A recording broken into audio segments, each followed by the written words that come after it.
অষ্টম খণ্ড, দ্বিতীয় পরিচ্ছেদ। গৃহস্থের প্রতি উপদেশ।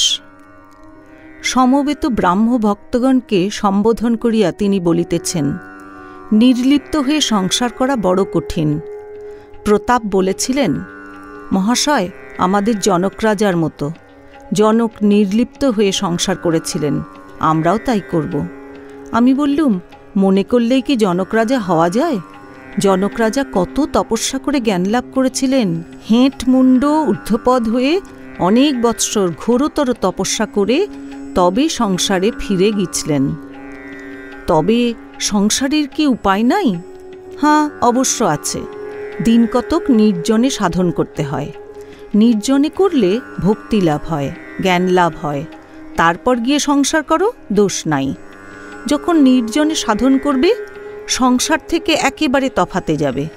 তখন যেন স্ত্রী, পুত্র, কন্যা, মাতা, পিতা, ভাই, ভগিনী, আত্মীয়, কুটুম্ব কেহই কাছে না থাকে। নির্জনে সাধনের সময় ভাববে, আমার কেউ নাই, ঈশ্বরই আমার সর্বস্ব। আর কেঁদে কেঁদে তার কাছে জ্ঞান ভক্তির জন্য প্রার্থনা করবে। যদি বলো, কতদিন সংসার ছেড়ে নির্জনে থাকব?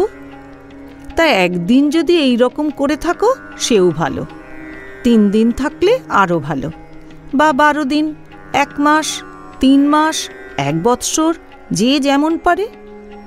জ্ঞান ভক্তি লাভ করে সংসার করলে আর বেশি ভয় নাই।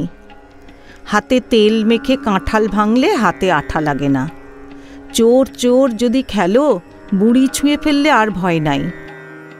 একবার পরশমণিকে ছুঁয়ে সোনা হও। সোনা হবার পর 1000 বৎসর যদি মাটিতে পোঁতা থাকো, মাটি থেকে তোলবার সময় সোনাই থাকবে। মনটি দুধের মতো। সেই মনকে যদি সংসার জলে ফেলে রাখো, তাহলে দুধে জলে মিশে যাবে। তাই দুধকে নির্জনে দই পেতে মাখন তুলতে হয়।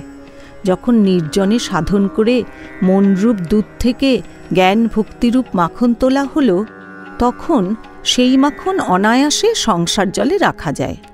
সে মাখন কখনো সংসার জলের সঙ্গে মিশে যাবে না, সংসার জলের উপর নির্লিপ্ত হয়ে ভাসবে।